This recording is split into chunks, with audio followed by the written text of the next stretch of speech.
Welcome to Choice Classic Radio, where we bring to you the greatest old-time radio shows. Like us on Facebook, subscribe to us on YouTube, and thank you for donating at choiceclassicradio.com. You are lying helpless in a rude hut in the deep interior of China, not knowing how you got there or why. And before you, you see the face of a beautiful girl and the hard, ruthless figure of a guerrilla chieftain. And you know that in this room there is danger for you, perhaps death.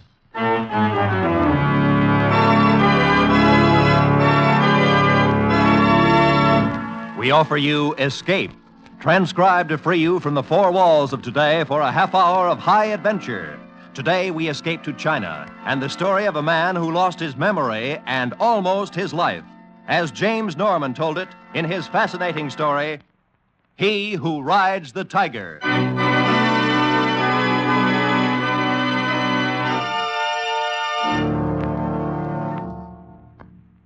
The figures and faces would come and go.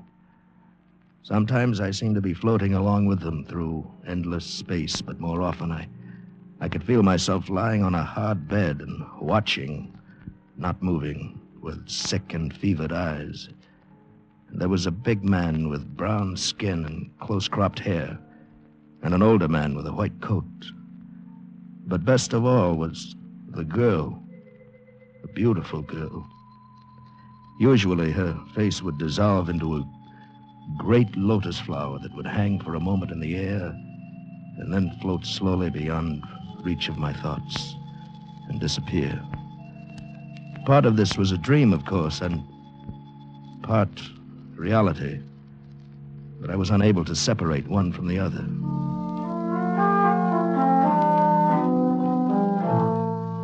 How long it went on, it's impossible for me to say. I had no sense of the passage of time. One morning, though, I opened my eyes and looked at the bare walls of the room. The white-haired man sitting by my cot, the other man sitting a few feet away smoking a cigarette. And then I knew that the dreams had gone away and would not come back. This was reality. Feeling better? Can you hear me? Understand me? Yes. Yes, of course. Good. Glad you're finally coming out of it. You've been a very sick man, you know. Where am I? Fengyang Mission Hospital. We're about 600 miles south of Peiping. That's impossible. How did I get here? You walked in. Dropped unconscious in the courtyard, burning up with fever and suffering from malnutrition. Malnutrition? But I ate lunch yesterday in Peiping. I'm afraid I'll have to contradict you. You've been here for 2 months. But I don't understand. Doctor, I wonder if I could ask your patient a question. Oh, yes, of course. It's simply this. What is your name? It's Armour. David Armour. Ah, yes. So you told us while you were delirious, but we could not be sure. And your business in Peiping, Mr. Armour? I'm a member of the International Committee on Chinese Art Treasures. We've been investigating the policy of the advancing Japanese armies toward protecting and preserving art objects in newly conquered territories. I see. And yesterday, you ate lunch in Peiping. Yes, at the Wagenli Hotel. I dropped my wife off at the... Adrian, where is she? Where's my wife? Mrs. Armour is in San Francisco at present. San Francisco? Well, why should... What's this all about? Who are you, and what am I doing here? Why have I... Mr. Armour, please. Mr. Quinto, I think any further questioning had better be postponed until tomorrow. Mr. Armour is in no condition for it. I quite agree with you, Doctor. Very well, Mr. Armour. Until tomorrow, then. Doctor, I don't understand. Who is this Mr. Quinto? What does he want? Well, he's a powerful man among the Chinese. He's been following your condition very closely. I don't know what he wants. If I could only remember what happened. I've got to send word to my wife, to Adrian, to the American consul.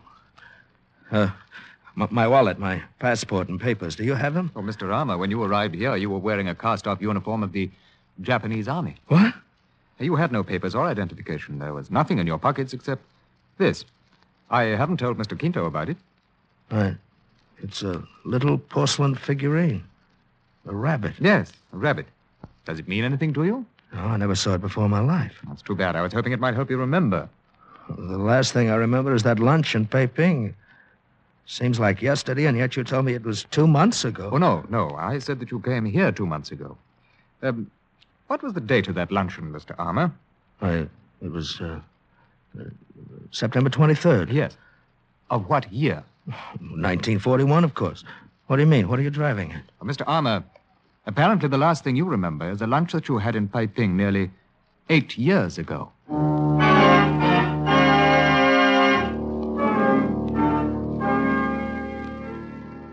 I understand the doctor has brought you more or less up to date, Mr. Armour. Well, in a general way, yes. He told me about Pearl Harbor and the war, and finally the Japanese surrender, the revolution in China, and so on.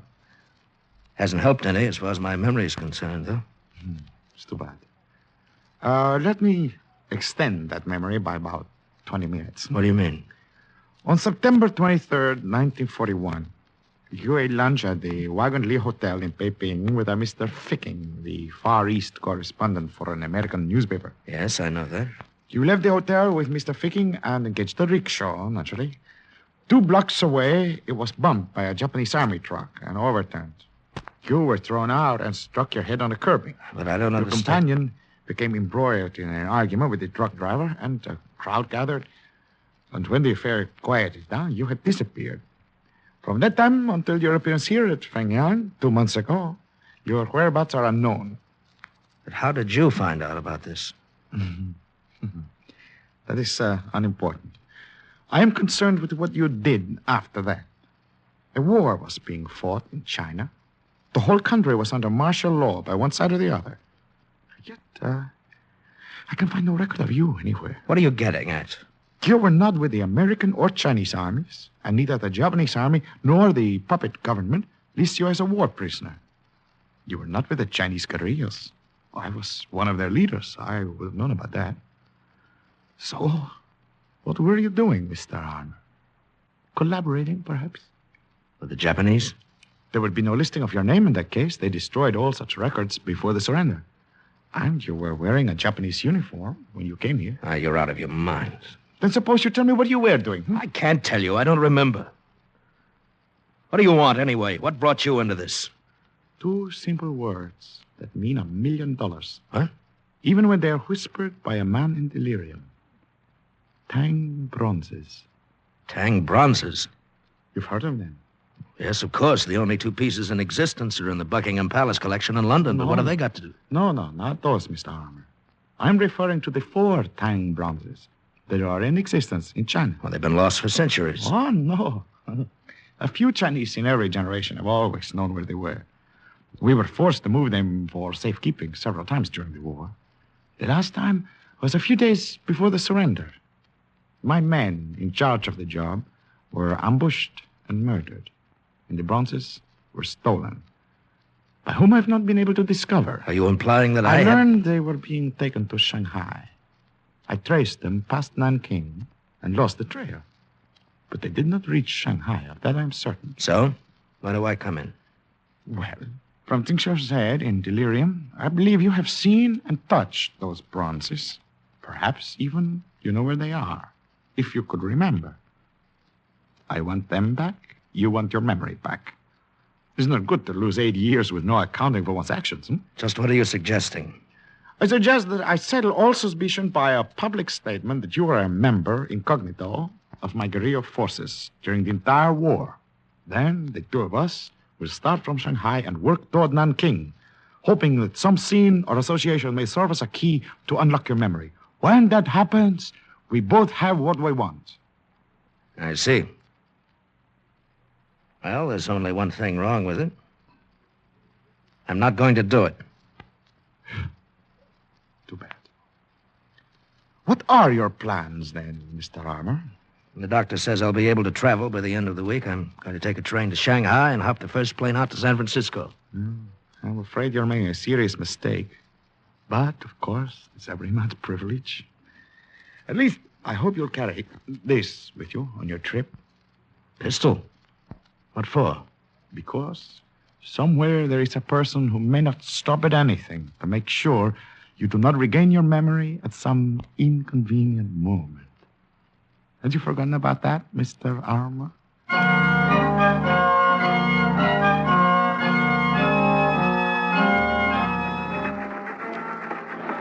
Most of the long train trip to Shanghai was uneventful. I still carried the gun, mostly because I didn't know what else to do with it. But I had only one idea in mind, to get home to San Francisco and to Adrian just as soon as possible. At Nanking, the papers that came on board were carrying the story of my wartime association with Kinto's guerrilla forces. Apparently, he'd gone ahead on his own with that part of his plan. And from Nanking on, I could hear the other passengers discussing me amongst themselves. And when some 50 miles out of Shanghai, a fat, smiling little Chinese merchant named Mr. Chen sat down in my compartment, began to chatter away about my heroism. It's most remarkable, Mr. Armour, most amazing, that one who served our country in such a glorious way is not able to remember a single one of illustrious exploits. Well, as I told you, Mr. Chen, I was injured nearly 8 years ago. I've been suffering from amnesia. It was only last week that my memory came back to me. Oh, yes, it's too shame. And nothing, not one single hour of 8 years can be remembered. No? All that I know is what Mr. Kinto tells me. It's true. Whatever Mr. Kinto say is a muchly important man, very great leader, a very powerful fighter. Yes, he is. You know where is Mr. Kinto now? No, he left Gangfang 3 days ago. I think he went to Peiping. Oh, yes. And your honorable intention, Mr. Armour, they are what? To get a plane to San Francisco just as soon as possible. Oh, it's most excellent plan. Shanghai, very troubled city, very unsettled. Would cause great lamentation in land if accident happened to illustrious hero of our country. Accident? Well, who can tell the ways of fate? In city like Shanghai, many accidents can happen, even to brave fighter with loaded pistol and coat pocket. It's much better you go away on plane very quickly, Mr. Armour.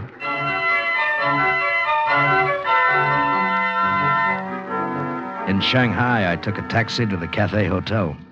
When I started to check in, I got the first of several surprises. The clerk told me that I had a room already reserved and paid for, by whom he didn't know. At any rate, it was a nice room, one of the best in the house. I picked up the telephone, called the American consul. Then I started the hotel clerk working on an airline reservation. Set my clothes out to be clean, climbed into a shower. And by the time I'd finished, a boy knocked on my door with an envelope. I opened it, took out the note. Humble token of appreciation for illustrious wartime services, Mr. Chen. Attached to the note was a plane ticket to San Francisco and a seat reservation for noon the next day. I should have expected the second note delivered 15 minutes later, but I didn't. It read, "Please do me the honor of joining me in the American bar downstairs at your convenience. Signed, Kinto." But of course it was I who reserved the room, Mr. Armour. I knew you were planning to stay here at the Cathay, and I was only too happy to assist you with a small favor. It won't do you any good, Mr. Kinto. I told you in Pyongyang I'm going home right away. Hasty decisions are often reconsidered. Anyway, I think you may have helped some already. Oh? In what way? You were approached on the train by Mr. Chen, who urged you, if I am correctly informed, to leave Shanghai at once. He did more than that. He arranged for a reservation on tomorrow's plane. Well, Mr. Chen becomes more interesting by the minute. And did you know that he also arranged to have you followed from the railroad station? I don't care. I'm not interested in your game, his game, if he has one, or anybody else's. I'm flying to San Francisco tomorrow. What a pity. And without knowing a thing about a period of your life that covers nearly 8 years. Yeah, whatever it was, it's over and done. What's wrong, Mr. Armour? That girl who just came in. The one who walked past our table. Oh, yes. What about her? Do you know her? I only wish I did. She's beautiful, isn't she? Can you find out who she is? Of course. Although for a man so anxiously hurrying home to his wife, it's... oh, well. Waiter. I sat there with my mind spinning madly while the waiter took the folded bill Kinto handed him and went over to ask discreet questions. I was certain the girl had looked at me strangely as she passed the table. Even now, she glanced back from the bar before moving on through the room and out the door. To the best of my knowledge, I'd never seen her before in my life. And yet, the face I'd dreamed of so often in my delirium had been the face of This girl. Miss lady live here on hotel. Is known by name Etoile. Etoile, huh? Ah, All right. Thank you, boy. why not? Was she, by any chance, who you thought she was? No, I was wrong. I mistook her for someone else entirely. I see.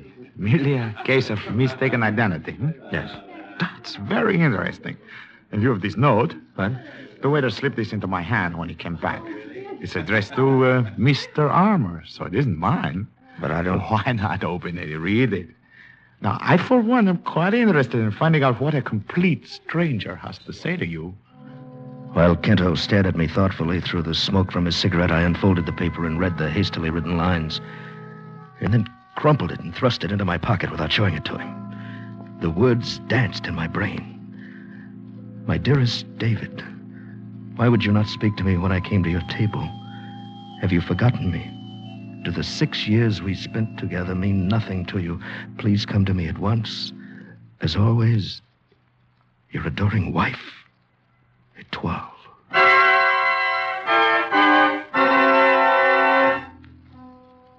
Kento probed skillfully, trying to discover the contents of the note Etoile had sent me. But I had no intention of telling him. I left him still sitting there at the table and went to the lobby. Talked briefly with the room clerk and with the antique dealer who kept a shop in the foyer. 10 minutes later, I stepped into an elevator and rode up to the 7th floor. And an hour after I'd seen Etoile in the bar, I was facing her again through the open doorway of her room. Her dark hair lay softly on her shoulders. Her skin was velvet and warm cream. And the subtle scent of an amia perfume hung in the air like a tender challenge. She was lovely. She was supposed to be my wife. And I couldn't remember her. David, my darling, won't you please come in? Thank you. I suppose you're Etoile? Well, of course, David. And you did send me a note downstairs in the bar. But who else, my dear? Oh, it's the old trouble again, isn't it? Trouble? The sickness of forgetfulness, my doctor called it. So often you suffered from it at Suchow, weeks at a time. Suchow? Don't you remember Willow House, the beautiful estate that Uncle Liu gave us when we were... Oh, that's why you did not speak to me in the bar. You've forgotten all of it. Even me. Yes, I'm afraid you'll have to bear with me, Etoile. I don't mean to hurt you, Oh, it but... doesn't matter, my darling. I understand. I've been so terribly worried since you ran away from Suchow 4 months ago. But now we're back together and everything is all right again. Etoile, tell me, when was it we were married? In the month of December 1941. See, I carry the paper with me always. Yes. We were married in the Chinese manner by Uncle Wang. And then Uncle Liu gave us Willow House. And we lived there all through the war? Well, why weren't we bothered? I mean, by the Japanese? Uncle Wang was very important in the puppet government. He was mayor of Suchow before the guerrillas shot him. I see. Why not come with me to Suchow tomorrow, David? Perhaps when you see Willow House again, you'll remember. All right. Suppose we leave around noon. Anytime you say. Good, then I'll arrange to hire a car. There is one thing, David. I think it is better you know now instead of remembering later. Oh? What's that? Your job during the war. Uncle Wang arranged it for you. Well? You translated captured American documents for the Japanese army. Oh, great. You didn't realize what you were doing, and we had to live. I'm sorry, Etoile. I'd better get out of here. I'll call for you tomorrow. David, even though you can't remember me yet as your wife, could you not at least kiss me goodnight? Well,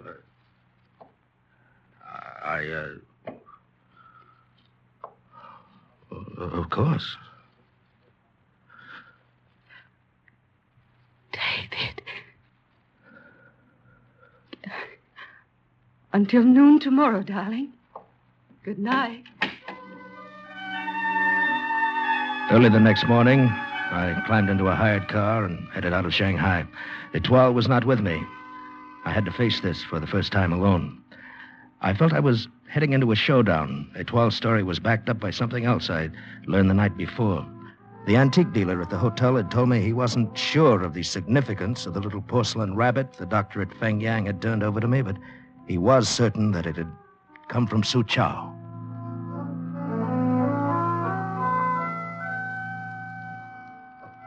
A servant let me into the Willow House, and he left me alone in a large room furnished sparsely in the Chinese manner. I wandered about idly, still finding nothing that said to me, "You've been here before," until suddenly I came face to face with a crude poster looking very much out of place against the dainty lacquer screen. It was an offer of reward issued by the Japanese army during the war. The photograph on the poster was blurred beyond all likeness, but the wording was clear enough. $50,000, dead or alive, for the guerrilla general Jimenez Quinto. It makes rather an interesting souvenir, don't you think so, Mr. R? No, do not draw the gun, you're covered, as they say. Well, welcome to my humble abode, Mr. Quinto, or is it the other way around? Neither, as a matter of fact. Willow House was an undercover guerrilla headquarters in this area during the war. And this whole business of being married and so on was another of your ideas? Is that right? I'm afraid so, Mr. Armour. Etoile is a very capable operator. A guerrilla colonel, as a matter of fact. You were never married to her. Come on in, Louis. All right, you've fooled me into coming up here to Suzhou, but what good's it going to do? Can't tell you any more now than I could have in Shanghai. Perhaps not, but my little scheme also involves a certain Mr. Chen. If he has not followed you here already, I believe he will do so soon. Then you're putting your money on Chen as the man who stole the Tang bronzes. Is that it? His insistence that you leave China seems to me suspicious. I intend to question him. Couldn't you have done it in Shanghai? Not with this greater freedom. My questioning is always thorough. Well, that's your business. As far as I'm concerned, I'm heading back to Shanghai right now. I'm afraid that's impossible. Etoile has already taken the liberty of paying off your chauffeurs. Etoile? She rode up here with you under a blanket in the back seat. She's quite resourceful. Now, look here, if you think for 1 minute... Please, Mr. Armour. There is an old Chinese proverb which says, "He who rides the tiger finds it easier to get on than to get off." Louis, I think you'd better get the gun from our hot-headed friend. A most excellent suggestion. Is in this pocket, I believe. Ah, yes. Thank you, Mr. Armour. And look, General Quinto. He has been collecting souvenirs. One of the little porcelain rabbits, huh? Etoile didn't tell me you had stopped in Suzhou to go shopping. I didn't. Had that figurine with me when I stumbled into Fengyang Mission. What? The doctor gave it back to me. Why did you not tell me these little figurines come from a temple right here in Suzhou? They're given out to pilgrims during the annual festival. Mr. Armour, does the name Mei Ren Pagoda, Temple of the Moon, mean anything to you? Mei Ren? Temple of the Moon? Hey, wait. Yes, it's coming back to me. And Mr. Chen, too. And the Tang bronzes. I remember now, Quinto. I can remember. It's muchly unfortunate that you can't, Mr. Armour. Mr. Chen. The gun, General Quinto, drop at one. Other one also. So, Mr. Armour, lost memory has returned. Yes.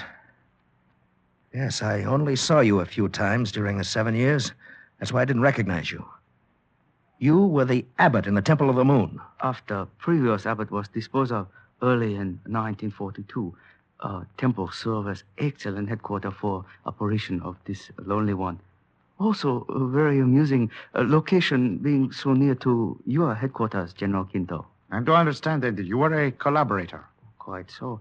Among other things, of course, even Kung Fu Tse say, men must live. Yes. I wandered here to the temple after that accident in Shanghai. The old abbot took me in without question, and I became one of the brothers. I had no memory at all, was out of my mind half the time. They called me the forgetful one. What about the Tang bronzes, Mr. Armour? Well, one night I couldn't sleep. I wandered onto the balcony of the great hall of the temple. Chen was there with some other men who were showing him the 4 bronzes they just brought in. I had a vague feeling that they were very important. I guess that's why I raved about them later at Fengyang Hospital. Mr. Armour, you know what was done with the bronzes after you saw them? Yes, they were buried that same night under the tiles beside the 7th pool in the temple courtyard. Mr. Chen, are they still there? Oh, but of course. And in a matter of moments, you may tell location to ancestors. Mr. Chen, by your own admissions, added to things of which I know already, you are apparently guilty of collaboration, theft, a number of murders, and various high crimes against China. Have you anything to say in your defense? Only to confess freely. Much less satisfying feeling when confessor hold gun in hand. Then I find you guilty and the case is closed. Oh, it's most amusing, General Quinto. Colonel Etoile, you will carry out the sentence of the court. As you say, General. Excellent shooting, Colonel Etoile. Oh, not at all. The range was nearly point blank. Man should be designed with eyes in back of head. Man should not try to ride the tiger. This lowly one, muchly favored by having such beautiful executioner. Thank you, little Chen. Mr. Armour, you have met Etoile before, under a false impression. May I now present her as my wife? Your wife? Last night I thought she was my wife. Yes, such are the remarkable ways of fate. You didn't mind it, did you, David? Well, Colonel Etoile. Oh, my Jimenez. But come, we must round up the men and enter the temple as quickly as possible. We cannot afford to lose the bronzes now. You're quite right. Yui, take care of the late lamented Mr. Chen. Come, Etoile. You have served well, Mr. Armour. My advice to you now, go to San Francisco at once. To your wife. Your own wife. Adios. Come and see us, David, when we are the rulers of China. Au revoir. I stood there and watched her go, swinging along beside him, lithe and graceful. And a sudden, sharp feeling of loneliness came over me. Then the moment passed, and I smiled to myself. She was only a part of all this, these stirring and exciting events. Nothing more. In San Francisco, the wife whom I loved was waiting for me. And Adrian, too, was a very beautiful woman.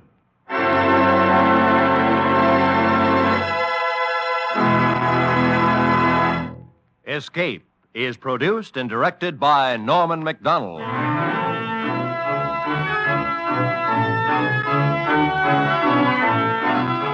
Today we have presented transcribed He Who Rides the Tiger by James Norman, adapted for radio by Les Crutchfield, with editorial supervision by John Dunkel.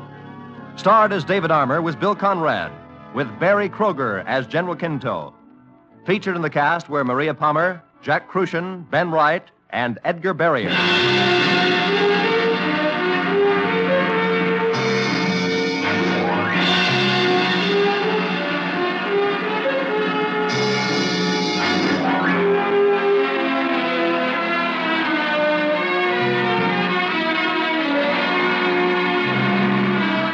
Escape has come to you through the worldwide facilities of the United States Armed Forces Radio and Television Service.